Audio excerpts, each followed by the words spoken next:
जब कैकेयी सब प्रकार से संतुष्ट हो गई और राजा दशरथ जी ने भगवान श्री राम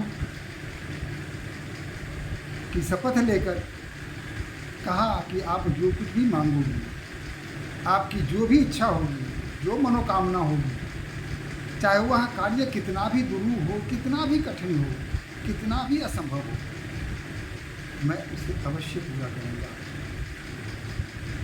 शुभ घड़ी है, भगवान राम का राज तिलक होने वाला है। ऐसी स्थिति में मैं नहीं चाहता कि आप किसी प्रकार का दुख अपने मन में रखें, किसी प्रकार का संकोच आप अपने मन में रखें। आप कहिए, कैकेयी ने देखा कि अब तो हमारे अनुकूल ही सारा काम हो रहा है। फंस गए राजा, अपने वचन के बंधन में बंध गए राजा। अब मैं जो कहूँगी इन्हें मानना पड़ेगा। सत्य और धर्म दोनों का पालन करने वाला राजा कभी अपनी वचन से फिर नहीं सकते, उन्हें मानना ही पड़ेगा। और तब कृत्रिम विनम्रता ओढ़कर अत्यंत मधुर शब्दों में उन्होंने कहा, सुनहु प्राण प्रिय भावत जी का, देहु एक वर भरत ही टीका। यदि ऐसी बात है तो हे प्राण प्रिय सुनिए, बस पहला वरदान तो आप यह मुझे दे दीजिए कि भरत का राज तिलक हो। राम को युवराज नहीं बनाए, आप भरत को युवराज बना दें। राजा असहज हो गए, आश्चर्य उन्हें हुआ कि जिस रानी ने अपने पुत्र से बढ़कर, भरत से बढ़कर राम को माना था, उसे प्रेम करती हैं, यह अचानक क्या हो गया कि राम को छोड़कर भरत का क्यों राज तिलक की बात कर रही हैं। चूंकि वो वचन दे चुके थे तो अपने आप को संभाला, चलो राम नहीं तो भरत ही सही। अपने आप को समझा दिया। लेकिन मांगूं दूसर वर कर जोरी, हाथ जोड़ के कहती है कि दूसरा वरदान मैं हाथ जोड़ के आपसे मांगती हूँ। राजा आशंकित तो थे ही, मन घबरा रहा था, शरीर कांप रहा था। फिर भी जो दूसरा वरदान है जिसकी कल्पना तक उन्होंने नहीं की थी कि कभी कैकेयी इस तरह का वरदान हमसे मांग सकती है, कहा, पूर्वहुनाथ मनोरथ मोरी, मेरी जो मनोकामना है वह पूर्ण कर दीजिए। यानी उनकी मनोकामना अभी पूर्ण नहीं हुई है। भरत को राजगद्दी दे दिया जाए, उनका राज तिलक कर दिया जाए, उनकी मनोकामना आधी ही है। अभी तो आधी मनोकामना उनकी अभी पूर्ण होने को है। पूर्वहुनाथ मनोरथ मोरी, और क्या कहा, तापस वेश विशेष उदासी, तपस्वी की वेश में और विशेष उदासी, माने संपूर्ण उदासी उनके चेहरे पर, कपड़े, उनके अंग, उनके बाल, ये सभी से उदासी टपकी, विशेष उदासी। 14 बरिस राम बनवास, और इस वेश में राम 14 वर्ष के लिए वन में जाएंगे। जैसे ऋषि मुनि रहते हैं, तपस्वी वन में रहते हैं, उन्हें अपने परिवार की चिंता नहीं होती, कुटुंब की चिंता नहीं होती, किसी प्रकार का मोह माया उनके मन में नहीं होता, राग द्वेष नहीं होता। वही बात उनके मन में हो। वो वन में जाए तो ऐसा नहीं कि आधे अधूरे जाएं, वो संपूर्ण मन से, चित्त से वन में चले जाएं, फिर अपने राजमहल या अपने माता, अपने पिता, अपने भाई, बांधवों, प्रजा, इस सब का स्मरण उन्हें न रहे। वो पूरी तरह मुनि वेश में ऋषि के रूप में वहाँ जाएं और तपस्वी की तरह रहें।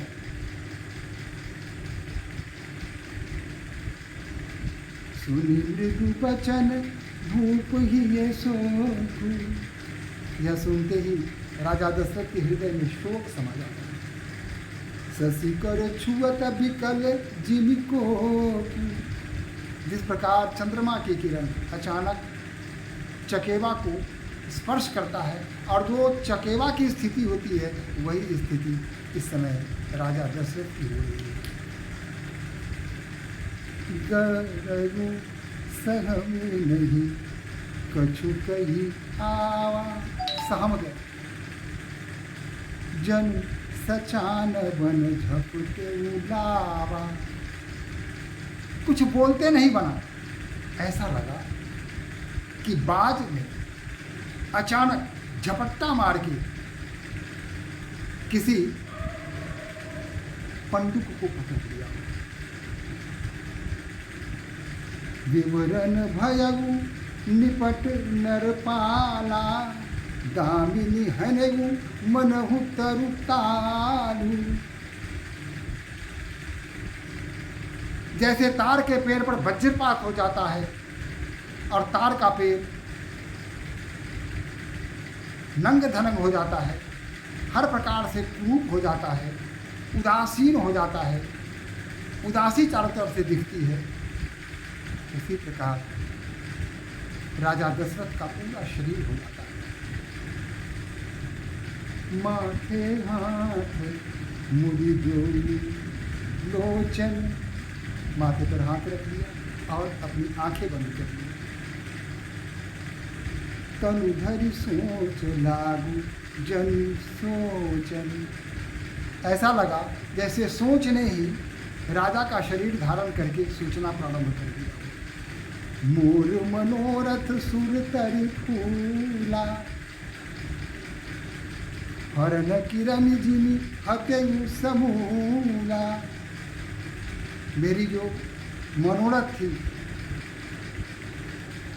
जो कल्प वृक्ष के समान थी, ऐसा लगता है कि उसको जलती हुई किरण ने उसे भस्म कर दिया हो, सूरज के ताप ने उसे जला दिया हो। अबध उजारी किन्नु कैकेयी, दिन ही अचल विपत्ति के लेई।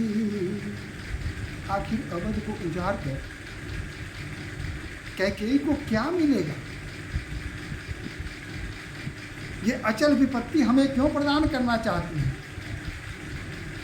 कब ने यद सर कर भययु गययु नारी विश्वास, जोग सिद्धि फल समय जिनी जति ही अभिज्ञानास। पता नहीं वह कौन सा अवसर था, वह कौन सा काल था, वह कौन सी घड़ी थी, अशुभ घड़ी थी, जब मैंने नारी पर भरोसा कर लिया, विश्वास कर लिया। ऐसा लगता है कि योग साधना करते करते अचानक अविद्या ने उस पर आक्रमण कर दिया और सारी योग साधना समाप्त हो गई। यही विधि राहु मन ही मन ढाका, देखी कुमाती कुमति मन माखा। भरत की राउर पूत न होई, आने गुमोल बेसाही की मोही।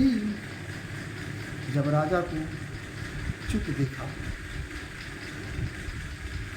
एक शब्द भी राजा नहीं बोल रहे हैं, अपने आप में बिल्कुल सिमट गए हैं, अंतर्द्वंद चल रहा है, हाहाकार मचा हुआ है, संपूर्ण व्यक्तित्व विखंडित हो रहा है, सब कुछ तार तार हो रहा है। जब इस स्थिति को देखा कैकेयी ने तो कहा कि क्या हुआ, राम और भरत में आपको भेद क्यों लग रहा है? राम आपका बेटा है तो क्या भरत आपका बेटा नहीं है? आपके मन में इस तरह की बात क्यों आ रही है?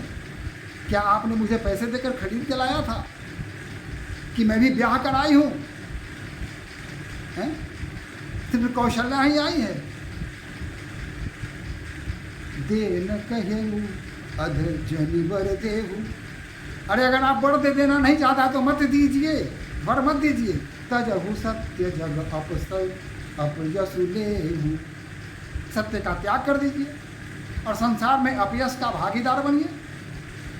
सत्य सराही कहेऊ बरु देना, जानेहु लेहई मागी चबेना। अरे मैंने तो अपना जो आपने वर प्रदान किया था उसे मांगा है। क्या सोचा था आपने कि आपसे मैं भूजा मांगूंगा, चवेना मांगूंगा? आपने ये सोचा था। धर्म धुरंधर धीर धरि नयन उधारे राय, सिरुधुन लिन्न उसासयसी मारसी मोहि उठाए।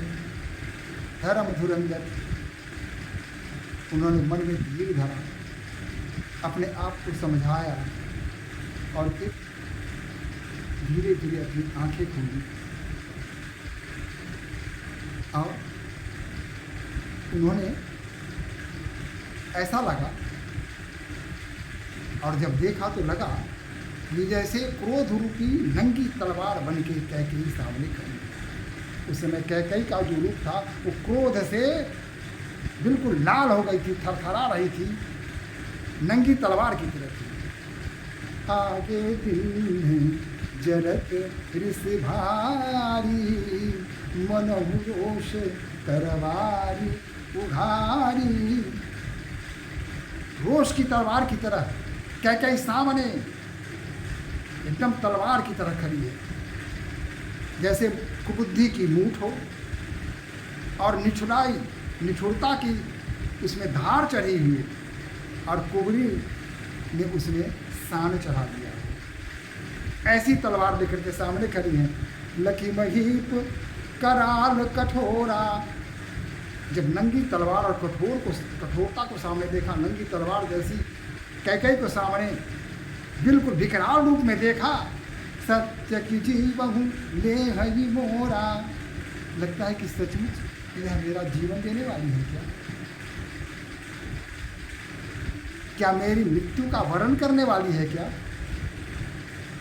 बोले राहु कठिन करी छाती। अपने छाती को संभाला उन्होंने, अपने आप में धैर्य को समेटा। कहते हैं डूबते को तिनके का एक सहारा मिल जाता है। उस तिनका को पकड़ते हुए उन्होंने कहा, बानी सविनय तासु सोहाती, प्रिया वचन कस कहसी कुभाती, वीर प्रतीति प्रीति करहाती, मोरे भरत राम दुली आँखी, सत्य कहूँ गई शंकर साखी।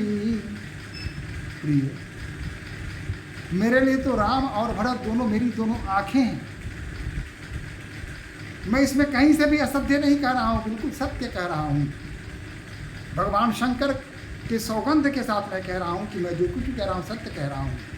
मेरे लिए राम और भरत में कोई अंतर नहीं है। दोनों मेरे पुत्र हैं, दोनों मेरे प्राण प्रिय हैं। हाँ, तुम अगर कहती हो कि मैंने कौशल्या से किसी प्रकार की मंत्रणा की है तो सच मानो, कौशल्या भी इस बात को नहीं जानती थी। मैंने यह निर्णय स्वयं लिया है। जिस प्रकार मैंने तुमसे नहीं पूछा उसी प्रकार कौशल्या से भी मैंने नहीं पूछा। यह बात किसी को मालूम नहीं है। और मैंने यह निर्णय इसलिए लिया कि राजकुल के अनुसार, राजनीति के अनुसार भाइयों में जो सबसे बड़े होते हैं उन्हें ही राज तिलक किया जाता है। मैंने तो यह सोच के ऐसा किया। और मैं तो समझता था कि तुम भी तो राम को उतना ही प्यार करती हो जितना अपने भरत को करती हो। तुम्हारे मन में राम के प्रति ऐसा संदेह क्यों आया? भरत को तुम राजगद्दी देना चाहती हो। मेरे हृदय में किसी प्रकार का कोई अंतर नहीं है, कोई भेदभाव नहीं है। अरे राम नहीं हुए तो क्या हुआ, भरत ही हुए, यहां तक तो ठीक है। लेकिन तुम्हारा जो दूसरा वरदान है उससे तुम्हें क्या मिलेगा रानी? तुम जानती हो कि राम मेरे प्राण हैं। उनका जब तक दर्शन कर रहा हूं तब तक मेरा जीवन है। जिस दिन राम का दर्शन नहीं करूंगा उस दिन मेरे जीवन का अंत हो जाएगा। इस बात को तुम भी भली भांति जानती हो। मैं तुमसे प्रार्थना करता हूं, भरत को राजगद्दी प्रदान करो। भरत को युवराज पद पर प्रतिष्ठित करने के लिए मैं बिल्कुल सहमत हूं। मेरे हृदय में किसी प्रकार का कोई संशय नहीं है। लेकिन दूसरा वरदान, राम को क्यों भेजना चाहती हो वनवास? उसे अपनी आंखों से क्यों दूर करना चाहती हो? उसने कौन सा अपराध किया है? अरे वह तो अपने शत्रु को भी शत्रु नहीं समझता।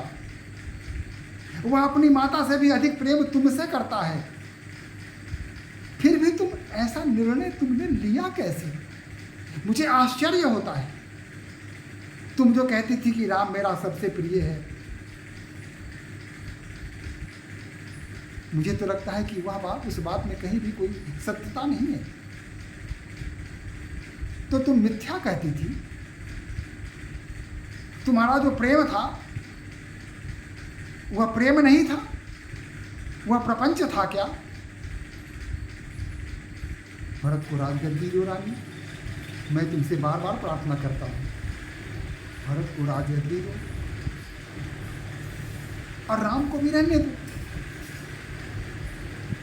राम रहेगा तो उसका क्या बिगाड़ेगा? और तुम जानती हो कि राम को राजपाट से कोई मोह माया नहीं। अरे वो तो पहले ही कह चुका है कि मैं राजा नहीं बनना चाहता। युवराज पद पर प्रतिष्ठित करने की बात जब उसके पास पहुंची तो उसने स्पष्ट रूप से कहा कि मुझे क्यों, मेरे भाइयों को क्यों नहीं। वह राम कह चुका है। इतनी उदारता उसके मन में। राम को इससे कोई अंतर नहीं पड़ता कि वह युवराज बने या युवराज न बने। यहाँ तक कि भरत अगर युवराज बनेगा तो राम को इससे अत्यधिक प्रसन्नता होगी। इसलिए मैं तुमसे यही प्रार्थना करता हूँ, जैसे भी हो दूसरे वरदान को तुम परित्याग कर दो। मैं कल ही दूत को भेजता हूँ और भरत और शत्रुघ्न जो ननिहाल गए मैं उन्हें बुला लाता हूँ। और जब आएंगे तो फिर मैं घोषणा कर दूंगा कि भरत को युवराज पद के लिए राजतिलक किया जाए। इसकी मैं घोषणा कल कर दूंगा। तुम चिंता मत करो, सब प्रकार से पूरा होगा, घबराने की बात नहीं।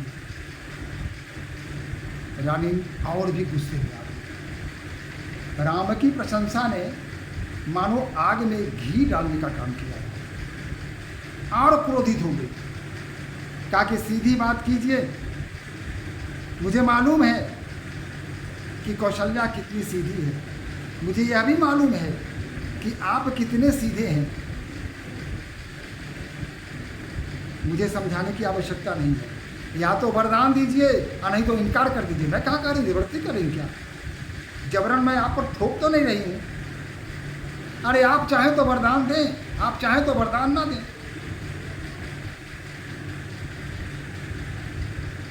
राजा मुंह देखते रह जाते हैं।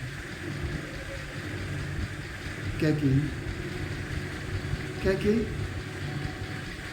तुम क्या कर रही हो? क्या तुम्हें पता है कि तुम क्या कह रही हो? मैं जी नहीं सकूंगा राम के बिना। राम के जाते ही मेरी मृत्यु निश्चित है, इस बात को तुम जान लो। रहने दो राम को। हम भरत को युवराज बना देंगे। राम ने क्या बिगाड़ा है तुम्हारा? मुझ पर कृपा करो, मुझ पर दया करो। मैं राम के बिना नहीं रह सकता, नहीं रह सकता मैं राम के बिना। दूसरा वरदान बदल दो, दूसरा वरदान बदल दो, मुझ पर कृपा करो, मुझ पर कृपा करो। कैकेयी